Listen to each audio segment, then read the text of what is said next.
When you really have to pay attention to how you're swallowing, you have to like stop everything.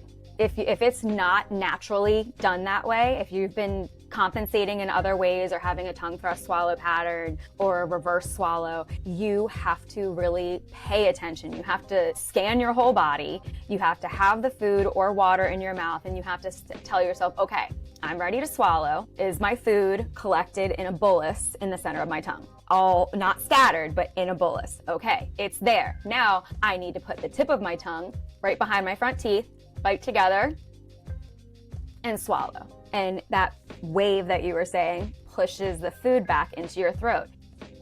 Rachael Davis, thank you for joining me on the podcast. You're welcome.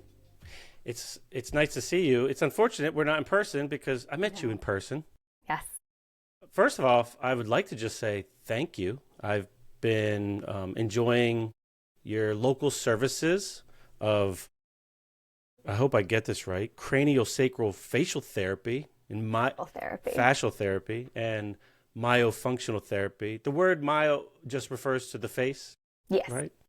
And I guess for the listeners, just some context, my inquiry into this goes back a little bit. Years ago, when James Nestor's book Breathe came out, he came on the podcast, and that was like a pivot point for me, learning about historically about different things as they pertain to like mouth structure, health, and such. And I was inspired recently to kind of follow his footsteps with getting like my mouth fixed or my jaw fixed. And I searched like, what's the device James Nestor had? And it's this thing called a homeoblock. And I found a local dentist that provides these things. And basically for the listeners, the homeoblock, and I'm going to have the dentist on, I think in a couple months to talk more about that. But it's basically a palate expansion, maneuvering, realigning device thing. And I feel guilty about it because when I was young, very young, my mom forked out the money for a palate expander because I had the issues already. And, you know, we didn't have any money, and she worked 3 jobs, raising 3 kids on her own, basically. And the fact that she forked out that money for that device, and I was probably supposed to wear a retainer for like a long time to Like forever. And I think one day at school in the cafeteria, I like threw the retainer away in the trash. And the thing that haunts me is I don't know if it was an accident or intentional because I did a lot of shady shit as a little kid. It was like subconscious. it might have been like I might have thrown that thing out. And now as an adult, I'm like, that's so messed up if I did that. And now the device, of course, is way more expensive that I'm using. So I'm paying the price. But in that process, the dentist highly recommended that I reach out to a myofunctional therapist to like parallel the process. And there's obviously synergies. So I would like to dive in definitely to the myofunctional therapy, if there's time permitting, maybe into the craniosacral stuff too. Because craniosacral, and I know you do craniosacral fascial therapy. I've had craniosacral therapy in the past, and it's surprisingly always been the most relaxing modality I've ever experienced, and I can't understand why. Like if somebody was watching from, 5 feet away, they'd be like, what the hell's going on here? It doesn't look like anything. But it's more relaxing than any massage or acupuncture or whatever I've ever had, which is just interesting to me that arises like that. What was you? And now you also work in a dentist office, so I assume your on ramp, Rachael, into this world of fixing people's like mouth and tongue operation was born out of being in a dental office. Maybe you could tell us how you got into this stuff. Yeah, so I'm a dental hygienist as well. I was a dental assistant for 10 years and then became a dental hygienist. I've been a hygienist for 12 and a half years now. And in the beginning, there were things like a lot of tartar buildup on the lower front teeth. It was just kind of something we just knew was a common situation. We didn't really know much about tongue tie. Tongue ties we thought were if you could not speak or if you couldn't nurse as a baby or if you couldn't talk, just speak properly. And, when COVID happened, We took a course online from the Vivos Institute that talked about airway. And I had no idea about it at all. This was my first introduction to it. And I just sat there watching all of these courses talking about how tongue ties, low tongue tone, and orofacial dysfunction can cause sleep issues. And it can also lead to digestive issues and constant waking in the night, even bedwetting for kids, or constant, arousal in the middle of the night. And it all just kind of started clicking to me. And I sat through all of these sessions on this virtual class for 2 days, and my mind was just blown. I was like, this connection just from the mouth to the airway to your entire body made so much sense to me. And I just fell in love with it, but took a little while to get into it. And then once I did, I was like, wow, this is it. This is where I want to be. This is the best thing for me. So you alluded to the idea of low tongue tone. Mm-hmm. From what I've learned over the last few years, the tongue is way more important than what most people would ever think of. What is low tongue tone, and why does that matter? Low tongue tone is when the tongue muscle is weak. Your tongue is actually the strongest muscle in your entire body. You're constantly using it to speak. You're using it when you're breathing. You are using it when you're swallowing, when you're chewing. It is constantly used. So when it is a weaker muscle and you don't have full function of it, then that can start affecting your breathing, because if your tongue sits low in your mouth instead of up in your palate, which is where it's supposed to live at all times, it should fill that entire palatal space, completely filling it at all times. And your tongue's your natural expander. So if your tongue isn't always sitting up and strong, then it's low. So sitting down low in the mouth shows low tone. And that low tongue tone will lead to all kinds of neck issues. It can lead to headaches. It can lead to, again, digestive issues, sleeping issues, because then your tongue falls back in your throat because the muscle's weak, and then it blocks your airway while you're sleeping. And sometimes people have issues with that during the day even. Right. I think that's what really drove me to try to get something fixed. It's like I did all these tongue exercises to try to improve it, but I literally didn't have the room for my tongue to be in the right position. So it wasn't a lack of like trying or strength or exercises. It was like my teeth, my palate was too small for my tongue to fit. So when I'm sleeping, I guess my tongue is just farther back. Like I did all the right things, like breathing just through my nose, mouth always closed. And I remember having to like prove to a dentist once that like I can snore with my mouth closed. Like they didn't believe me that I breathed my mouth closed. I was like, my wife has documented this. I have proof. And then I like just demonstrated right in the office. Like that's not hard.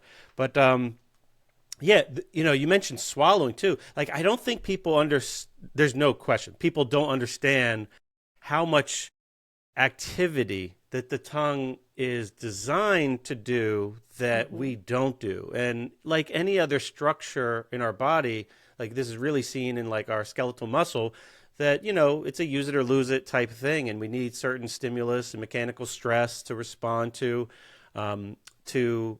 have like ongoing adaptations to help us function in the world.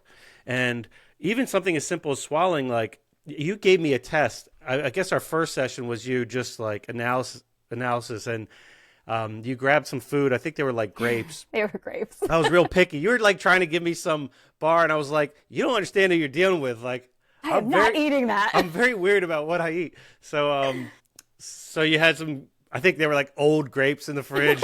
They were probably like way older than you told me. So I'm chewing them up, and then like before I swallow, you said, open up your mouth and let me see, which is kind of embarrassing. Like, yeah, it takes some vulnerability to like open your mouth and show a professional or anyone what the food looks like in your mouth before you're swallowing. But it was like all in the wrong place. Like it was real sloppy and spread out. And then you taught me that like it's supposed to be collected, essentially centralized. and then the tongue goes through this like muscular contraction. It's like this wave process from the front to back up top to bring it down. And doing that took every ounce of attention and focus.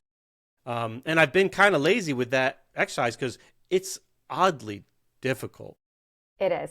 It is. When you really have to pay attention to how you're swallowing, you have to like stop everything. If it's not naturally done that way, if you've been compensating in other ways or having a tongue thrust swallow pattern or a reverse swallow, you have to really pay attention. You have to like scan your whole body. You have to have the food or water in your mouth, and you have to tell yourself, okay, I'm ready to swallow. Is my food collected in a bolus in the center of my tongue? All not scattered, but in a bolus. Okay, it's there. Now I need to put the tip of my tongue right behind my front teeth, bite together, and swallow. And that wave that you were saying pushes the food back into your throat. And when you do your first swallow, then you should be able to stick your tongue out. And for the most part, everything should be gone. Every now and then there's a little bit left. But you want to clear most of the food with one swallow. If you don't, same thing. Go through the Put same. your tongue to the, same process. Tongue behind the front teeth, on the roof of the mouth, bite together, and swallow. And when you swallow, you also want to be aware that you don't have a whole bunch of tension in your neck, like seeing all those muscles or, everything there. You also don't want any head movement. You don't want to see the lips purse as you swallow. Your face should be able to stay completely still. So you should be able to like disassociate your tongue from all these other structures around the neck and face, which is way harder than it sounds. It's funny, like earlier, initially you mentioned like your fascination with how far reaching the effects are of how like our tongue is to everything. And you mentioned digestion, and what I experienced, just the act of practicing that does so many things that we've all been told are good for digestion, like slowing down, chewing more. And like it forced me to, put my fork down, sit back, and like work the bite more. I have a history of just scarfing down food. Like, I don't know why, but it's not like I grew up with like a fear of not enough food. I don't know where it came from, but I've been told that I look like I went to prison because I like lean over my plate and I just shovel and eat. My friends are like, nobody's going to touch your food. I'm like, I don't know that. I don't know why. Maybe it's like prior lifetime. Maybe. But yeah, but it makes me think like, and I know there's other benefits to that as far as like the saliva production during the chewing part. Like it's encouraging all the things that we know deep down we need or should do if we want to optimize our health.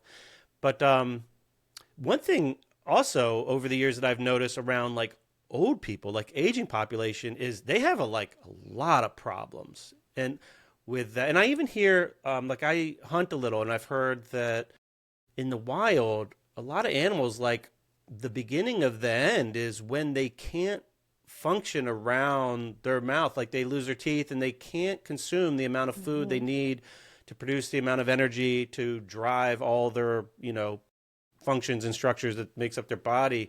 So we definitely know that there's at least an association of like being not good at eating, like for the physical nature of eating, and like the end stage of life. Where does it start though? Like, is this all like, did you just have to get lucky with like how long your mom breastfeeds you or something? I assume that that's where a lot of these patterns are imprinted initially. Yeah, I mean, as long as you did not have a severe tongue tie when you were an infant, we innately have our tongue in the roof of our mouth. That is just where it is, as even when you were born, that's where it's supposed to be. So if it's a tongue tie, it's not going to sit there. But if it's not tied, it should automatically sit there. And the function of breastfeeding, it is just the most natural tongue motion that there is to do proper swallowing. And, obviously fed is best, but if you can breastfeed for oral development, for facial development, for swallowing, for all of that, the best thing really is to breastfeed. And that's not to say anything bad about not breastfeeding, because there are things that get in the way. Some people can't do it, and that's okay. But Yes, if someone is bottle feeding instead of breastfeeding, there is a higher chance of having orofacial myofunctional disorders or dysfunction. So how long are you like? What's the ideal duration to breastfeed a kid?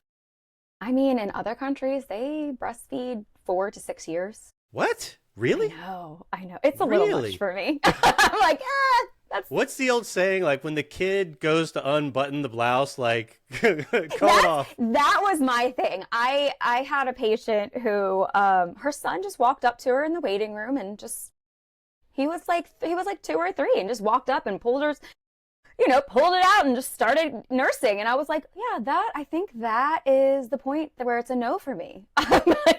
But is that But also just like our like a social construct in our mind that it we're is. It judging it? is. Absolutely. Because it is so natural and it's so beautiful and it's so good for your health, not just your orofacial muscles and your growth, but breast milk in general is like life. So it really is. Just socially, it has been made like it's too much at a certain age. And but in other countries, like I said, 4 to 6 years, kids are still nursing. And What's the average now? Like in this country, what do you think people say typically do? two. I Two want to years? say, Really? yeah, up to 2 years is the most I've seen in this Oh, country. I if don't, I I don't tell tend my to wife see it that, I think most than she's gonna that. feel guilty. I don't think either of our I kids. only did a year, and it was like a year and 2 to 3 months for both pregnancies, and my second one was twins. So, that one that they took a little bit longer to wean off, but it's also just I just wanted my body back. Right. I was like, I'm done. It's funny. I was the youngest of three, and like when I was going, I grew up always had like crappy teeth, as Hmm. far as the dentist said, and my sister, the oldest, always had great teeth, and we had like the same diets. We lived in the Hmm. same environment, and I think a lot has to do with one, the health of the mother. Like I don't Hmm. know if my mother at that time had really repleted herself nutritionally Yeah. after the depleting process of having two kids. So like the more you have, like your health just might not be as good when you're having a yeah. So like as a third kid, like you kind of get a raw deal in some ways. And I know Hmm. there's exceptions to that. Like I've seen exceptions to that, but I just wonder. And I also wonder, like, was she breastfed longer? And like, did she get all the benefits of all the good things that happened then? And I asked my mom when I was going through this learning a few years ago, but and she assured me that she did it for like a long time, but she's also like old and she's on a lot of narcotics and like she's like I don't trust her. Like I don't. I don't She trust your might believe that memory. she that, but I'm pretty sure she's like not being honest about it. Fed for like a whole 3 years. That's what I Yeah. did. It would probably be code for 3 weeks for her, but because I'm pretty sure she was like still smoking and eating. Like I don't know. Yeah. Yep. So what are the other? So like when we say low tongue tone, um, what are the other like connections uh, throughout the body that you're aware of, other than like the digestion, the facial structures? So, signs and symptoms in kids, just, a gist of what that could be: difficulty with speech, articulation, speech delay, chewing and swallowing issues, picky eaters or gag easily, having oral aversions to like flavors or textures, um, mouth breathing constantly, just open mouth posture, just always sitting with the mouth open, forward head posture, and sleep disordered breathing. So just stopping breathing in the middle of the night. For adults, some of the bigger ones are sleep apnea, um, snoring, clenching and grinding in kids as well. That is a very big one in kids. We used And to why is that? How does it contribute to like clenching or grinding? Like what makes the body want to clench or grind? So because that tongue is sitting low and tethered to the floor of the mouth, all of those muscles, it's like your body innately wants to try to get your tongue where it's supposed to be. So when you're sleeping and you clench and grind, it's because there's so much tension here, and your body is trying to move your jaw into the correct position to keep your airway open. So if you're clenching and grinding, it's most likely from the tension, and also your body just trying to get you in the right position so you can breathe.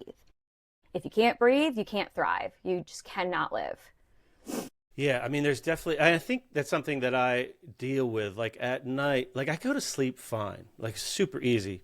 But usually after like 6 hours of sleep, no matter when I go to sleep, what my evening routine is, I just get up and I feel great, but like I don't want to be up. And I wonder if that, and that's one of the things that led me to try to get to see if the, like the palate and the space for the tongue is the underlying issue, because I wonder if it's just the stress response from poor breathing that I'm not aware of. Like maybe I'm going hypoxic or something, and then you get like an adrenaline or cortisol jolt, and then I wake up, and stress hormones can feel good. So like I feel good and I don't feel stressed. I'm just kind of like pissed that like, oh, it happened again. Wanted to be sleeping. Yeah, like this morning actually, good. I got up and it was like 4:30, and I took it as a big win because it's normally 3:30. So I'm like documenting what did I do yesterday. Like but like on most days I'm up at 3:30, and then sometimes I can get right back to sleep, but sometimes not, and then it creates a chain reaction that I struggle with, physically, mentally, emotionally, and so I have trouble stringing together consecutive good nights where I'm getting enough total hours of consecutive sleep. And so I'm hoping that that's it. I have this apparatus. I've been wearing it for, I think, a couple months now. I've moved my palate 1.75 millimeters. And I think the goal is 6. I think the device itself taps out at like 6. So it's definitely moved enough where I notice a difference. I don't know if it's affecting my breathing overnight. That's kind of hard to get a judge on by yourself. That one takes it takes a while longer. It's definitely it's a slower process, but I personally like the slower expansion like you're doing, because your body has more time to kind of catch up and get adjusted to what you're doing. Now, rapid expansion is great as well, but like I was just saying, you want your body to be able to move with you. And it's interesting you say that, because every time I take it out in the morning, I feel like everything's moved around, out of place. But then after a few hours with it out, it's like the teeth know how to reset and come together. So they're like adapting. There's this like ebb and flow where it's all happening together. So why did the dentist tell me to seek you? Like when I go see you, you got me. So let's talk about the myofunctional therapy first. You generally have me laying down on like a massage table, and granted you give me exercises, but like you're doing some kind of, I don't know if it's manipulation but essentially your fingers are in my mouth, like doing things that generally are uncomfortable. Like for the release. Yeah, like what's going on there? What are you releasing? What is that process you're doing? Fascia, releasing fascia. So when we did your craniosacral fascial therapy session, I did some TMJ massage as well, and I did what's called floor of mouth release. So you have a lot of fascia underneath the tongue, all down in there. And because it gets all tense, holding your finger, you just running it along the fascia, and then finding a spot where it hurts. You actually want to stop there, because that is where a problem area is. When you hold that area, it's going to then slowly melt and release that fascia. So that's what you're feeling when that kind of just melts away. You're feeling that release of all of that. Does everybody have tension in these areas? Like not everyone. Usually if it's lower tone, you're not going to have it. Most people will have it if they're more of clenchers or grinders, but it happens to everybody. I'm a clencher and I'm still working on that, but I'm also in an appliance. I'm in a different one than you, but I'm also in a slow expansion appliance to get my palate open more, because even though it's a decent palate, it could be better, and I'm still having sleep breathing issues. What I deal with is more, it's UARS. It is upper airway restrictive syndrome. So it's more, it's not that I'm blocked. It is, I'm trying to think of how to explain it the right way. My body is just constantly in fight or flight when I'm sleeping. And I'm trying, because my tongue still is just, even though it's up there, it's still just not as high as it needs to be, because my palate is a little bit narrow and it's very, very arched. So my tongue can't get up in there. So that's kind of what I'm working on. And I have all that tension down in the floor of my mouth, like you were saying. So it's just constant tension and trying to get that released with that specific move that we were talking about, that floor of mouth release. So a high arch, do you know what causes that? Is it the same thing? Like, same thing, low tongue posture. So having the tongue sitting low instead of filling the palatal space, because it should, I don't know if this will show very much on here, but your tongue should fill the entire palatal space. Your tip of your tongue should rest here, middle here, and back should rest here. And it should be a very light suction at all times. So if it was like that as a child, through your entire childhood, your palate would have grown more naturally in that U shape, like that model that I was just showing, in a U shape, a flatter arch there.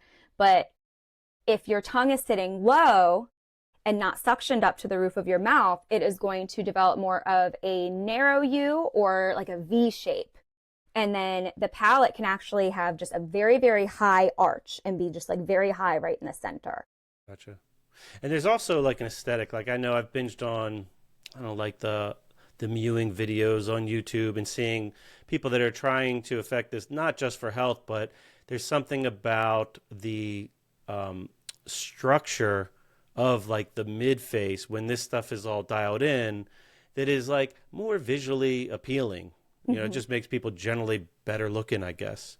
I think even in like, I guess Hollywood and like cultures where I guess vanity is a big thing and how you look, like there's like coaches everywhere that are helping people with this stuff. Mm-hmm.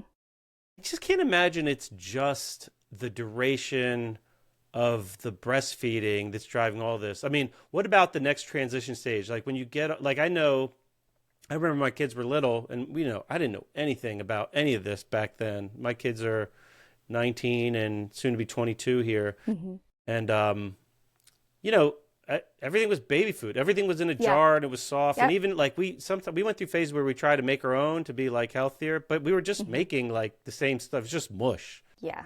When like, did they do that 1,000 years ago, 10,000 years ago? They didn't. They didn't. And that is a big part of it, is that we are a softer food civilization. We don't tend to chew on the hard things that they used to. I mean, cavemen's mouths were just perfectly U-shaped, and they could have all of their wisdom teeth. There was no issue. There was no crowding. There was no narrowing. Every single tooth had a place, and they were all lined properly, because it was such a more fibrous diet, so harder foods. And if you look at other countries where they don't tend to do all of the soft food, African countries, like they just, their mouths are so spectacular. It's just jarring. You see someone who did not grow up in the US, they come here and you're like, I can see every tooth.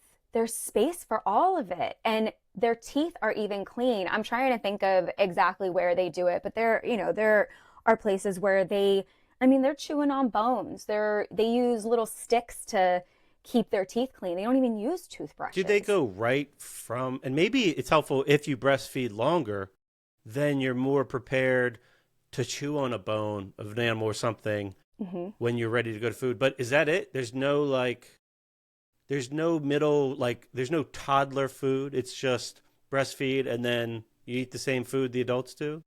Yeah, I mean, the baby food is there for a reason because they do need to learn how to swallow. So that softer stuff, you do transition from breast milk or regular milk to the softer foods. But the best thing really to do is to prepare it yourself instead of doing the jarred stuff, which I'm guilty of using all the jarred things. I did not have time. But also, they have all those little mesh things where you can put like a carrot or a strawberry or something in it so that the child can chew on it and get that harder food without choking on it. Well, interesting. I've never heard that. That makes sense. Mm-hmm. They're It's fun. little mesh devices. It's funny now. Like I have gravitated towards the tougher, chewier. Like, and I love bones. Like I like eating steak, and we Mm-hmm. eat a lot of steak in my house. And I generally buy the cuts to have a bone attached to it, and then like I cut that piece off, and like it's kind of understood. Now, granted, nobody else wants it, so I don't have to fight anybody for it. Like sometimes my son, if I encourage him to take like a section of the bone, he will. But it's like they know I like it, and it's almost like a joke in the family, that I'll eat off the bone. But there's something, I don't know if it's just tapping into like some primal thing, but I really like chewing meat off a bone. It feels good. It feels right. It's stimulating neural pathways that are not always being stimulated. And that's one of the biggest things myofunctional therapy does is it starts to stimulate those neural pathways that were otherwise kind of neglected. Talk about that a little And bit. Like I know some of the exercises you gave me, like things to chew on or things to do in my mouth, are more centered around the neurology and like the signaling. What's going on there? so one of the first exercises I tend to teach people is I call it brushing. So I have you brush the tip of your tongue 5 times, and then what we call the spot, which is there's a little bump behind your front teeth called your incisive papilla. Like that spot or directly behind it is what we call the spot. And one of the biggest things we teach is to keep your tongue on that spot at all times. Now, that brushing exercise, you brush the tip of your tongue 5 times, and then you brush the spot 5 times. Then you connect them and hold them for 5 seconds, then bite down, close, and swallow. And that is what I was saying, stimulating those neural pathways from the tip of your tongue to your spot to train you to get your tongue there at all times. As a hygienist, I will be polishing people's teeth during the cleaning. And when there's so many patients that when I polish the tongue side of all of their teeth, their palate is so ticklish. They cannot stay in the chair sometimes. They're like squirming to get out. And that I used to just think it was strange, but then once I got into myo, I realized, oh, that is why they jump out of the chair because their tongue isn't sitting there naturally. They don't stimulate that area at any point during the day. So then it becomes very sensitive to any kind of touch. And that polishing becomes very ticklish. So the more you do that brushing and keeping your tongue on your palate in all areas of your palate, the less ticklish it gets because those neural pathways are now being stimulated on a regular basis. Yeah, that's interesting. And I wonder what all those neural pathways, like where they go else into the body. And it's not just that tough. Like I had the habit of being good at having the tongue on the spot, as you say, in the front, but I think where people that's like really hard to even have like the awareness is like the back of your tongue and having a connection. Like if you try to like if you were to say take a moment and sense the back of your tongue, like as far back as you can, and its relationship to the roof of the mouth, it's hard. It's Yes.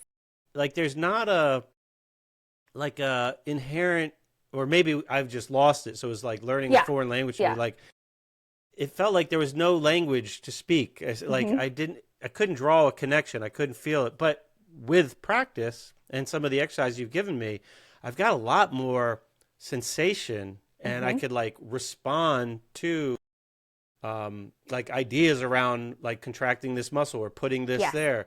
But I I think it's like a lost thing that it is. people have no like awareness. Like even like I'll see in the gym much more global things that we even see visually, like our leg or our arm. people have like no body awareness. But like the tongue, we don't even like have the visual, you know, to help us along the way. Like we can't. So it's And like teaching that awareness is difficult. yeah, I bet. And awareness, really, that word is one of the words I use the most, is making sure that you have awareness of your entire body, especially your tongue. And doing the exercises, you also have to be aware of the rest of your body. You have to scan your entire body from head to toe when you're doing these exercises, like just something as simple as smiling. Can you smile without tensing your neck? Can you smile without using every other muscle in your face? Can you just cheese and keep it that way? Or do your eyes squinch? Do your eyebrows go up when you smile? Do you have to lift up to smile? And sometimes people will feel a sensation down in their knee, you know, even just different parts of your body because you're compensating with other muscles.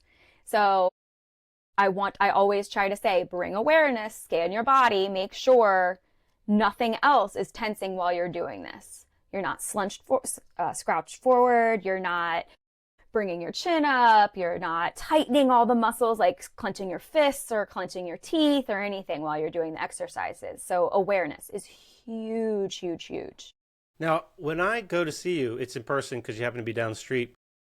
The myofunctional stuff, is that something you can do with someone if they're not in your office? Absolutely.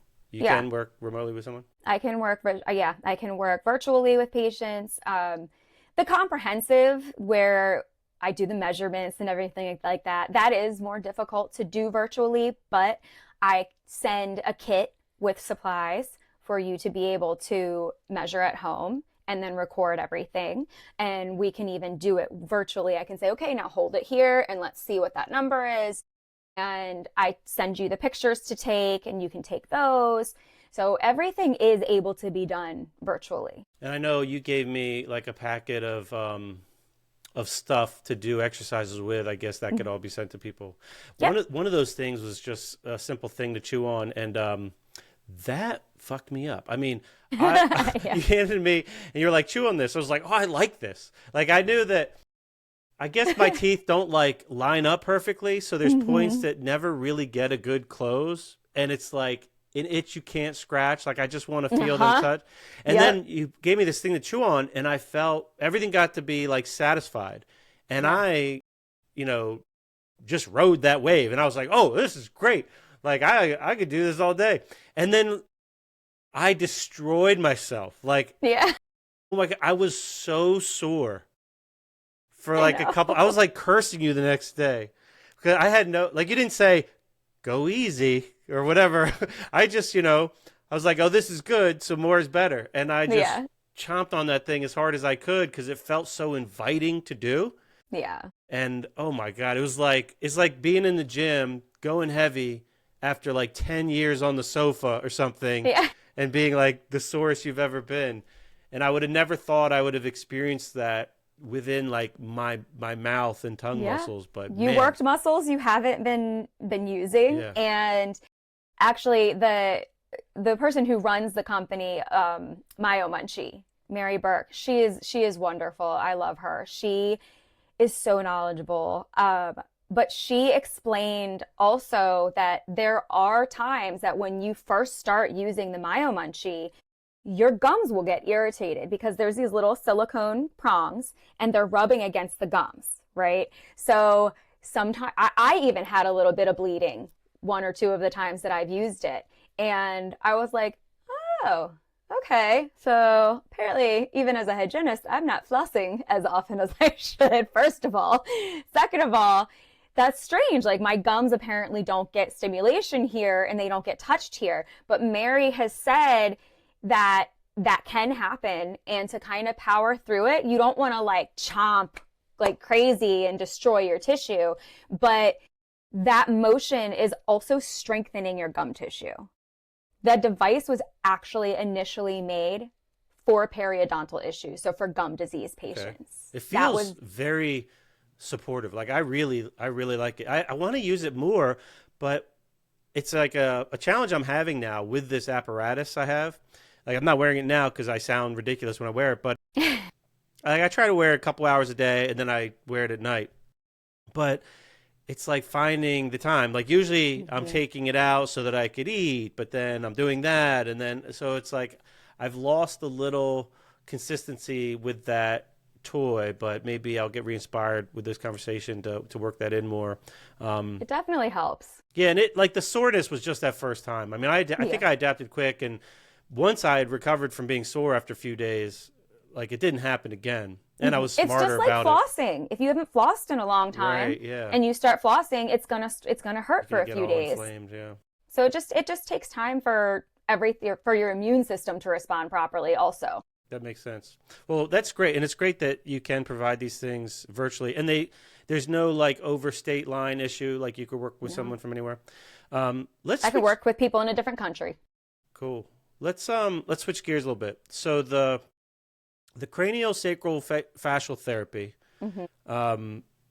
This is, I mean, if I saw somebody getting this, it would look like not much different than maybe Reiki, or not even like.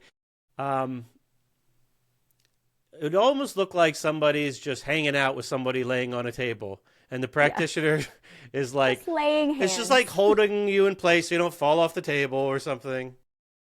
Why? What is going on? Why does it feel so good? Why is it just so powerful?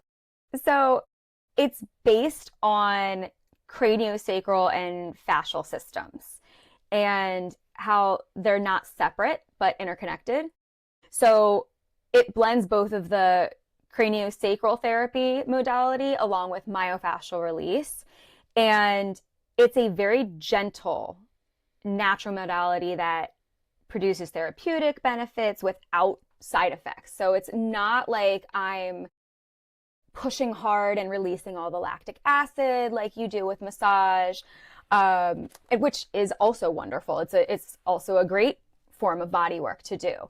But just so a lot of the exercise, a lot of the things that I'll do from the neck up is constantly having a hand on the occipital area, so the base of the skull behind the head. Holding one hand there and then feeling the other areas in the body, whether it's the neck, the face, because you can hold tension anywhere. But I feel and just gently apply pressure to those tension spots while also holding the Occipital. thank you, occipital. And why are you holding that? Like, what is unique about the occipital point for that? Because then you're connecting that, because that's your cranial area, and then the sacral. If you remember the other ones I do, I have my hands underneath your sacrum, and then I'm doing lower body area. But when you say connecting, is it just the sensation of being touched there and like the human touch, or is there an energetic thing going on? Like, are you Both. channeling like energy like a Reiki practitioner would be doing A or little something? bit, a little bit of both, yeah. Because again, so holding in that occipital area, I'm also feeling the occipital area to see if there's any motion, because you'll have like a little bit like of a sway, or you'll feel almost like a pulsing sensation sometimes that tells you that the area that I'm touching with the other hand is reacting, that they're reacting to each other. And it's like a floating sensation is how I described it when I took the course, especially the sacrum, holding the sacrum and finding an area, even just in the hip. I would touch an area and I could feel the sacrum just kind of rocking. And then once it would stop, I knew I could move to a different place. And then if it starts rocking again, you can feel that connection between the area you're touching with the sacrum, or the occipital area to the area you're touching. Yeah, see, I still don't understand it. It sounds so full of shit, but it's when I experience it, it's like undeniable. And I don't know, like, am I just gullible, or just like having physical attention by a person, or like, am I convincing myself this is awesome? Like, or am I don't know what's going on.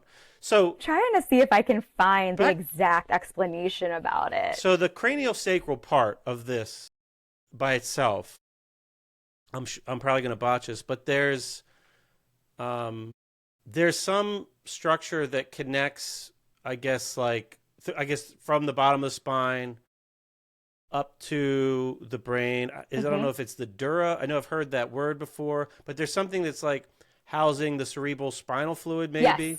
Yes. That's like bathing the brain and I don't know, some part of the We're spine moving that cerebral spinal fluid. moving it. That's what's moving through your body as those connections are being made between the occipital and the sacrum. So that already moves on its own though? Like, are Right. you speeding up that movement? Are you slowing it down? We're helping it move to the correct areas, basically, because they may be cut off from certain areas. And it's also, your brain waves are different when there's not enough flow. So yes, we're speeding it up a little bit. Why is holding your hand, like, how does putting a hand on a sacrum and one on the occipital bone, why does that change that? Like, if there's a garden hose and that cerebral spinal fluid. If I have a hose with fluid and I hold two ends of it, it doesn't change unless I'm like squeezing one end towards the other. Like, yeah, exactly. So if you hold that hose and you block it off, you bend it and block it off in that one area, it's not going to flow everywhere, or it'll be too strong in one area. We're unblocking areas that are constricted.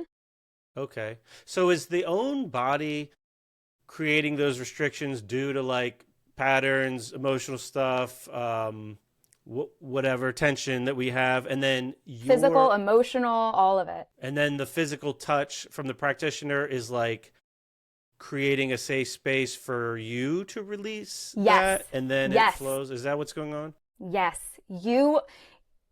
We are guiding you. We are guiding the body to that release. You are moving however you need to during that process to release that tension. So you are usually very, very still, honestly. You may turn your head slightly when you do it, but other people, they'll be moving their arms. When I've done it on my husband, he has some kind of nerve issue that's going on in his left shoulder. And whenever I'm in that area, his arm just jerks, like just spasms.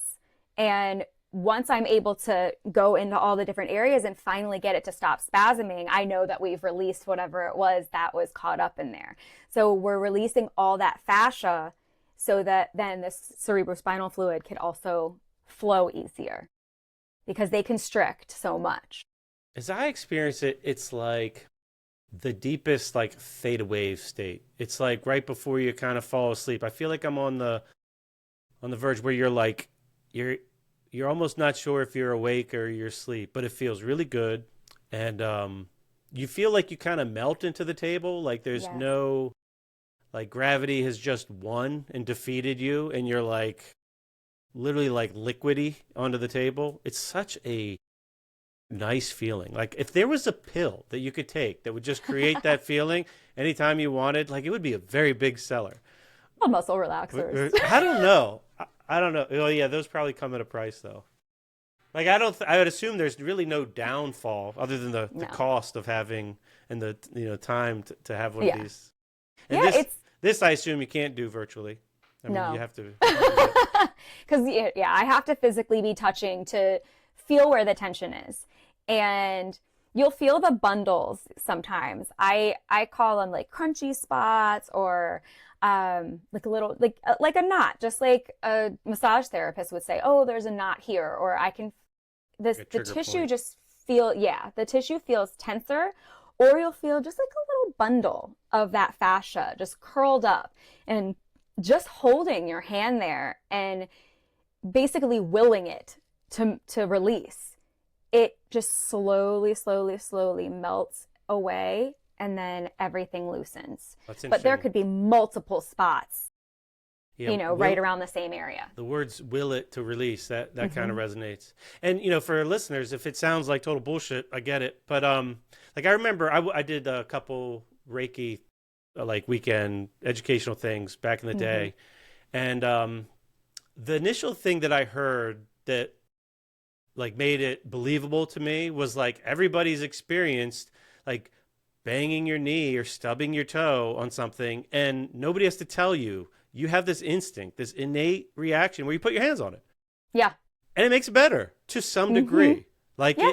like you can't proceed with, if you stub your knee on the corner of a coffee table, you can't proceed with life until you put your hands on it. Till you've touched it. And then something happens. So like we could obviously interact with our own body that way, some unseen thing that we can't maybe measure, at least with our eyes or whatever.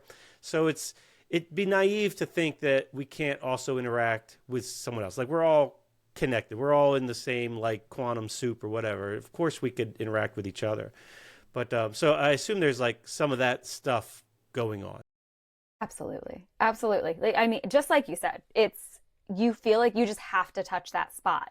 And that's essentially what I'm doing with the craniosacral fascial therapy. You don't even realize there's a spot that needs to be touched. But once I find that spot, you're like, oh, wait, I didn't know that was there, but that feels right. Stay there. Like when I was taking the course, it was the same thing. It was like the therapist who was learning on me. I was laying there and I was like, oh, that's it. That I don't know what that is, but I like it. And she was like, yeah, no, there's, she could feel the knot and the tension. And it's usually, for me, it's right in my shoulder blade area, but in the front, and we just stayed in that general area for a while. And she immediately knew when I felt that release. And it was like I sighed as she was taking her hand away. We both just knew there's such an interesting connection, and that energy. It's just so cool. It does sound like bullshit. It really, really does. And it took me a while to finally take the course because I was like, I don't know if I believe this. And then when I did it, I was like, wow, I have never been so relaxed ever. And we did this thing that we called the human web. And one person lays on the table and 4 other people are holding each limb. So one person's holding right leg, one person's holding left leg, right arm, left arm. And you kind of just lay there, and the person on the table is just instructed to do what the body feels like it should do. And at first it feels silly. You're just like, okay, sure, whatever. And you're just kind of like, I don't know. And then as soon as you start moving your body parts, you start realizing that like your leg wants to go with your right arm, or your neck wants to turn when you twist your right leg out to the side. And so the people who had each extremity were, just moving all over the place, and they're just lightly guiding. They're not pushing the leg where it needs to go. They're supporting to make sure it's not just like dropping and falling, because that way your body is unwinding itself. It was a very, very interesting experience. I couldn't believe the places my body went to. And one girl, she was laughing at first, and then all of a sudden she was like, okay, it's not funny anymore.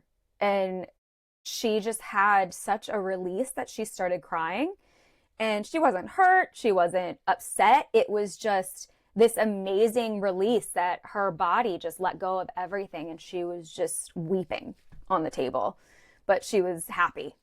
Interesting. Yeah, I could definitely see something like that happening. Movement can be extremely healing in itself. Mm-hmm. Many people, I just don't think we realize how bottled up we are, and we know that we store a lot of old past stuff, like in the form of tension or trigger points or whatever, or just like a gripping. Like I know I have a lot of experience of like a gripping in my like part of my intestines almost from emotional stuff. And the proof I have is when I've had emotional breakthroughs, like whether it's through breath work or like drugs, like one time I had this, like, I don't want to say overdose, but I took like way too much cannabis oil than I would normally take. And it was terrifying. But this thing happened during where like all these areas of like known tension, and like I know my body really well. Like I do the same fucking stretches every week for decades. Like I know exactly where my limits are in every direction. and it all got obliterated. Like all the envelope just got like shattered, essentially. The container got, like, the edges of my container were shattered, and it happened in minutes. So it's like, I didn't change tissue length. No. I didn't change any relationship from one muscle to another. Like, something deep subconsciously was like gripping, and then it let go. And then it let go. And there were a lot of tears involved with that process too. Yeah. And it was almost like, the way I would explain it is like, I didn't cry, but I was Your cried. body was leaking. It's like my body was being cried. It was fucking weird. Yeah. But like I was like a different person mechanically. Like mechanically, I operated differently in a very acute situation. Now, a lot of that wore off, probably because I didn't like properly reintegrate whatever lessons the I don't know, the spirit of that drug was trying to teach me or something. But it was a very important like learning experience of like, oh, this makes it, to me at least in my belief, that there's no doubt that we could hold things from our past, because a lot of things came up from my past and like my belief structures around myself during that session. But the fact that the body moved very differently from the course of like 30 minutes or whatever, it just makes me wonder, like, what is possible and what do people walk around with and they're totally unaware? Because it's not like the flexion of a muscle that you do when you're intending to. It's not like you're in the gym and you contract the muscle to move a weight from here to here. It's like this hidden contraction that's going on that you're just you don't have much control over it. Yeah, you're not like aware. It's so weird. It's so weird that the body has the ability to do that. The like emotional stress that we don't realize we have is killer. Just it can be debilitating, completely debilitating. So you having that kind of release, that's why I was saying like that gives me chills. I guess I would be considered kind of woo-woo at this point. I kind of want to do it again intentionally, but I'm fucking scared.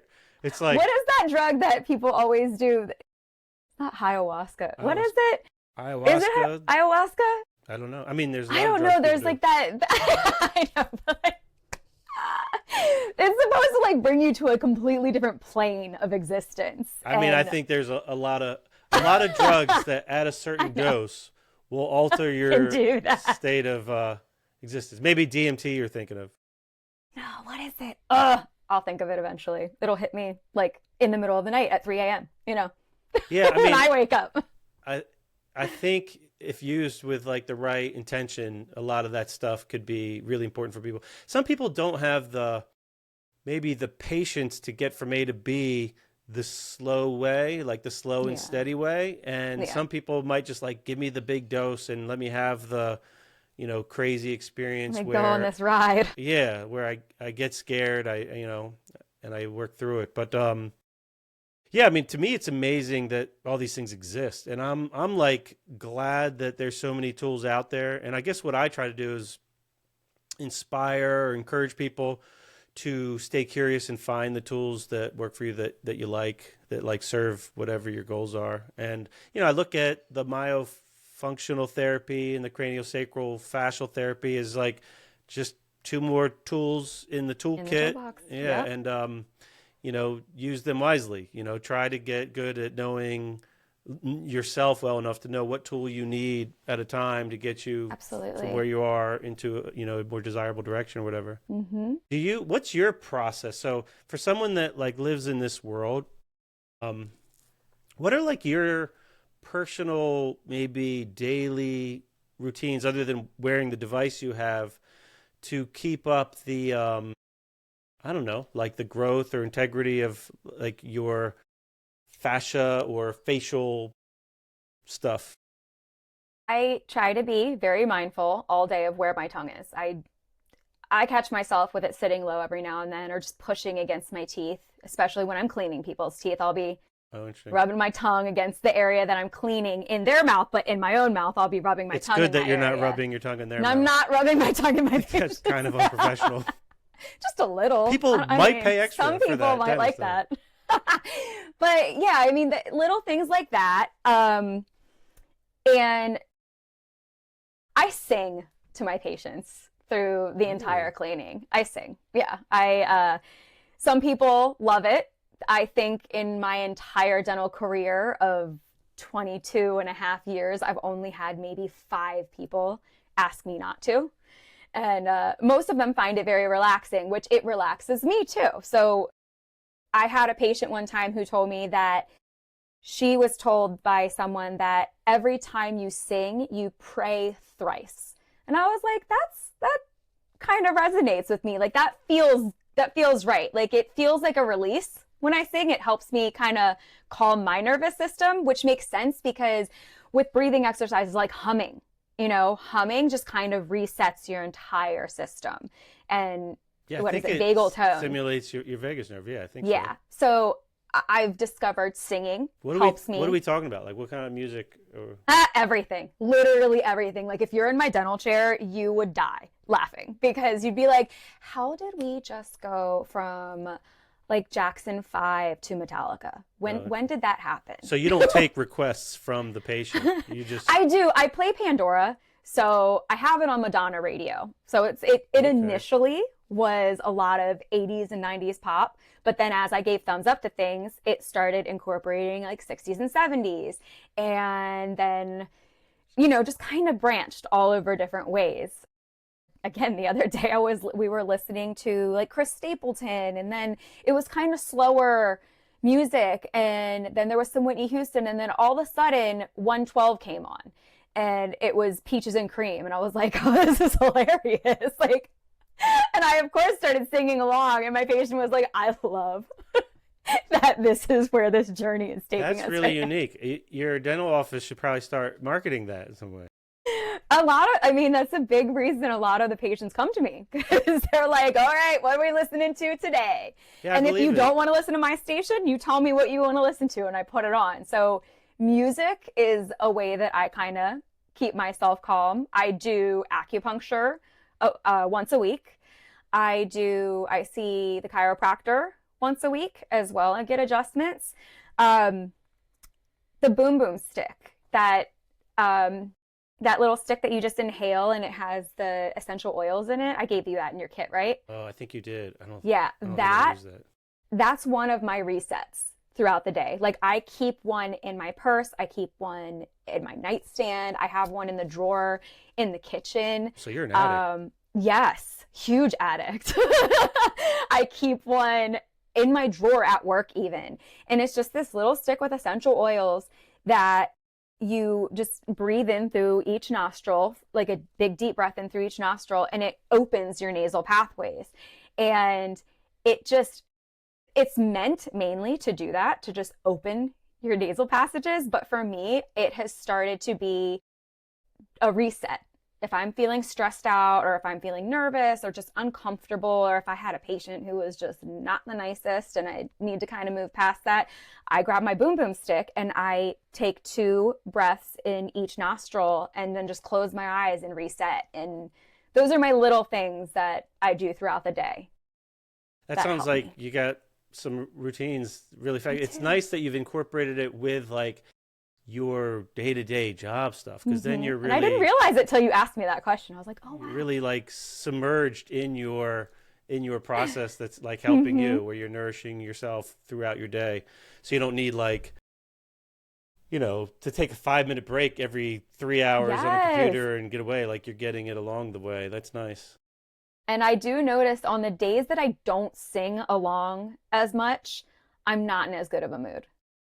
And if I don't like sing on my way home from work or to work, I will just be in the shittiest mood when I get to either location. Interesting. So I'm telling you, just like the vocal cord vibration, there's so many benefits of that.